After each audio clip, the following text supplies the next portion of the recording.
আমরা সবাই দুনিয়ার চিন্তায় এতটাই মশগুল হয়ে আছি যে আখিরাত বলতে যে কিছু একটা আছে, সেখানে গিয়ে আমাদের হিসাব দিতে হবে দুনিয়ার জীবনের, সেই চিন্তা আমরা কেউই করি না। কিছুদিন আগে আমি গিয়েছিলাম হচ্ছে মালটা কেনার জন্য, আমার একটা অরেঞ্জ কেকের অর্ডার ছিল। তো দেখেন এখানে 650 গ্রাম আছে, আর আমার কাছ থেকে 800 গ্রাম বলে দাম নেওয়া হয়েছিল। ওজন মেশিনটা এমন ভাবে রাখা হয়েছে ভিতরের দিকে, ওখানে আমার দেখা সম্ভব হচ্ছিল না। তো আমার একটু সন্দেহ হয় যে এখানে তো কম কম লাগতেছে। তো সে আবার, আমি যখন জিজ্ঞেস করলাম, সে রিটার্ন আমাকে বলে যে 10 টাকা পাবেন, 10 টাকা ফেরত দিল। তারপরও আমার একটু সন্দেহ হয়, আমি চুপ করে বাসায় আসছি। এর সাথে আরো একটা ফল নিয়েছিলাম, খেজুর, সেখানেও 50 গ্রাম কম দিচ্ছে, ওইটার ভিডিও করা হয় নাই, এটাই ভিডিও করছি। 652 গ্রাম, কিন্তু সে আমার কাছ থেকে 800 গ্রামের দাম নিছে। তো যখন আমার একটু সন্দেহ হয় যে, আমার মনে হচ্ছিল যে এখানে ওজন কম, তো আমি যখন বললাম, সে আবার কি চিন্তা করে আমাকে 10 টাকা ফেরত দিল। পরে আমি বুঝতে পারছি যে কিছু একটা সমস্যা এখানে আছে, তারপর আমি ওনার সাথে কোনো তর্ক বিতর্ক করি নাই। আমি ওখান থেকে চুপ করে আসছি। এসে তারপরে আমি বাসায় এসে যখন মনে হলো যে দেখি তো এখানে আসলেই কি কোনো ঘটনা আছে নাকি নাকি আমার মনে হয় সন্দেহ। পরে আমি যখন আমার স্কেল দিয়ে মাপ দিলাম, তখন দেখি যে এত কম। পরে আমি আসলে অবাক হয়ে গেলাম। আমি পারতাম চাইলে যে আমি এখানে গিয়ে ওজন করে চোখের সামনে ওনাকে ওনার ভুলটা ধরিয়ে দিতে পারতাম, কিন্তু না, আমি ঝামেলায় যেতে চাই নাই। দরকার কি? সে হয়তো ভেবে আছে যে সে জিতে গেছে। তো জিতে থাকুক। আসলে এখানে কি সে আসলেই জিতে গেছে? আমাকে ঠকিয়ে সে কি জিতে গেছে বলেন তো আপনারা, নাকি সে ঠকছে সেটা বলেন তো। যাই হোক, আমি অনেকক্ষণ চিন্তা করলাম যে মানুষ আসলে ব্যবসা করতে আসে মানে নিজের উন্নতি করার জন্যই ব্যবসা করে, বা যে কোনো একটা কাজে নামে, সেটা হালালভাবে করা হোক। এইভাবে মানুষকে ঠকিয়ে তারপরে কেন করতে হবে? মানুষকে ঠকানোর কি দরকার? আমি হালালভাবেই করব।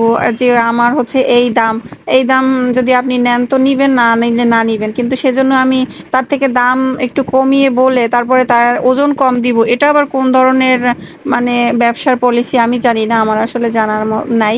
আমরাও তো ছোটখাটো হলেও ব্যবসা করি, আমার তো এরকম মন মানসিকতা কখনোই আসে না। আমি সবসময় কাস্টমারকে বেশি দেওয়ার চেষ্টা করি।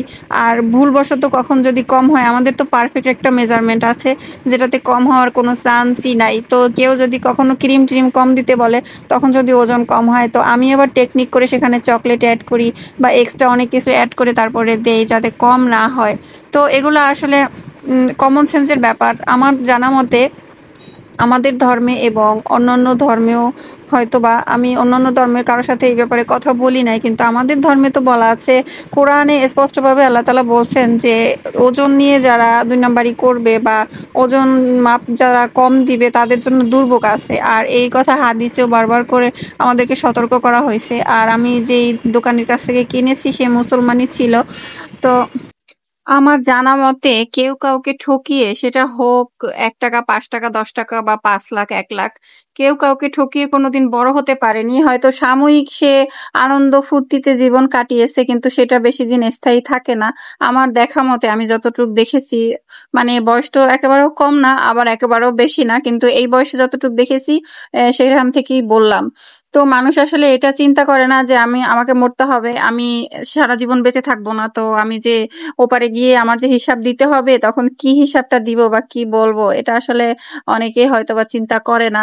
করলে তাহলে এই কাজটা কখনোই সে হাত দিয়ে করতে পারতো না।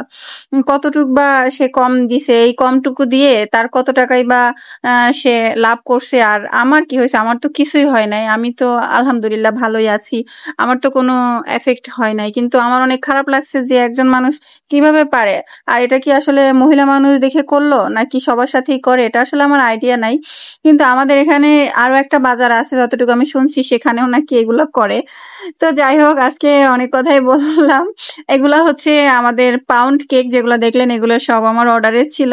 আর এই লাস্টের 3টা আমার বাসার জন্য বানানো ছিল। এখানে হচ্ছে ফ্রুট কেক আছে, তারপরে হচ্ছে অরেঞ্জ কেক আছে, লেমন কেক আছে, ভ্যানিলা কেক আছে। তো আজকের মতো এ পর্যন্ত। সবাই ভালো থাকবেন। আল্লাহ হাফেজ।